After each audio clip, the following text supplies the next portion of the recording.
What up, good folks? It's your Uncle Willie Lee, still the shine here, representing that God color as usual, right? So the question is often asked to me, like, is the God color racist? Like, is that a racist philosophy to have?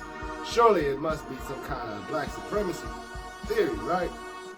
Well, I beg to differ. First of all, I have to say black supremacy is a bit of an oxymoron to me, because if you know anything about the God color, we don't use the word black. See, the God color, the real principles of it is we are not black, we are the color of God. Black is a filthy word. If you look it up in your dictionary, it means evil, wicked, dirty, ugly, filthy, demonic, and a group of people of African or Aboriginal descent. I like to think of the word as a spell. That's why you spell it, right? And to be black and supreme, it's like being the smartest retarded person, in my opinion. So we are not black supremacy. So now let's deal with this racist theory, right? Surely if you believe that this color is the color of God, then what would that make white? Again, white is a word just like black. It is a spell. White means pure, holy, devoid of sin, righteous, clean, things like such. And I would beg to differ, because words are spells. That's why you spell them. I don't really know a white person. Who is these pure people they're speaking of? I know a lot of blank individuals. And then when we get into the nuts and bolts of the thing, we are God color, and then you have this color blank, right? Well, I don't view blank as anything negative. It just is what it is. It's blank, like a sheet of paper. Like land covered by driven snow, blanketed in snow. It will be blank, right? So I don't view it as anything negative. It's just a statement of what is reality. And if a people identify with that color, then surely they are blank people. Is that inherently racist? I beg to differ again. I look at it from the standpoint of no man should be shamed, downtrodden, alienated, canceled for feeling like his women are the most beautiful and his children are the smartest. That's any man, whether he be Asian, whether he be Oriental, whether he be Arab, whether he be African, whether he be Caucasian. It doesn't matter. If he feels like his woman is the most beautiful woman and his children are the brightest, then right on for him. Surely also, with this blank man, if he felt like he wanted to live in communities of his own, like, dare I dream so high, right? What's wrong with that? And me, myself, when I look of this God color at a supreme level, like we operating with our own communities, we have our own alternative economy. We have this full American economy, right? But then, should this American economy not be working out for us, must we go somewhere wither and die? Or do we have an alternate economy, businesses that we own in mass, that we can then employ ourselves, right? What's wrong with that? What's wrong with us being able to employ ourselves, right?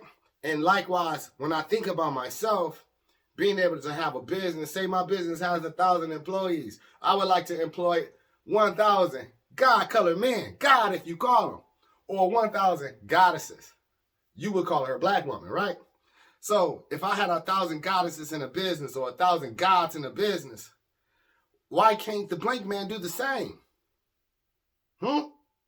Like, why can't he start a business and look to employ people that look like him for the sake of them being able to provide for their families? He uplifted his people. He should feel no shame for that.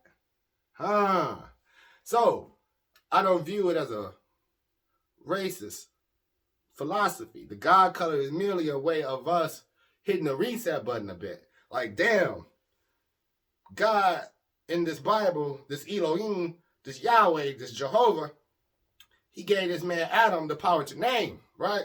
Name all the beasts. I read that book, that holy book, right? So if he gave this man the power to name all things, surely the blank man must be Adam, because he named me such a wicked word. He calls me black. Though I'm various shades of brown, I am called black.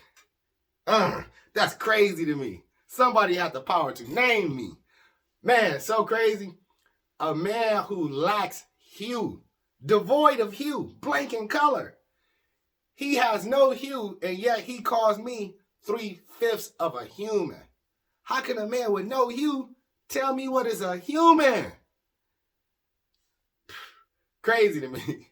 But this God color philosophy is just taking back that power, guys. It's just saying like, hey, why can't we name ourselves?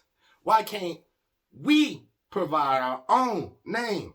Why can't we have some esteem in ourselves? Why must I be shamed for having self-esteem? And to battle with my own people who wish to keep embracing this blackness. I have no quarrels with you. Like, if you want to be black, then stay black, bro. I'm happy for you. Sis, if you want to stay black and not the goddess, that's your prerogative. By all means, do you. On my end, with my philosophy and the words that I'm preaching to my people, we moving in a different direction. We getting away from this wicked spell. And we going toward a way of movement, of empowerment. And we want to make the God color that concept. And the last thing, so we dealt with the racism part of it, right?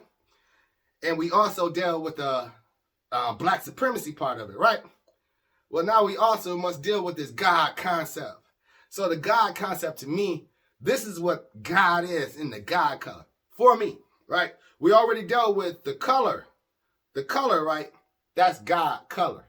So we already know when we see that color, we call that God color, right?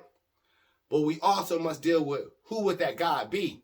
For me, and what the God color philosophy preaches, is that God color is simply a collection of all the aggregates of God color people. So whether you be in Africa, whether you be Aboriginal, whether you be in Papua New Guinea, Fuji, whether you be in these Pacific Islands, whether you be an undesirable in India, like if you got that deep melanin, that maximum hue, you are the color of God. And when you take all those people and put them all together and imagine them as one solitary God and one solitary goddess, that is the principle of the God color.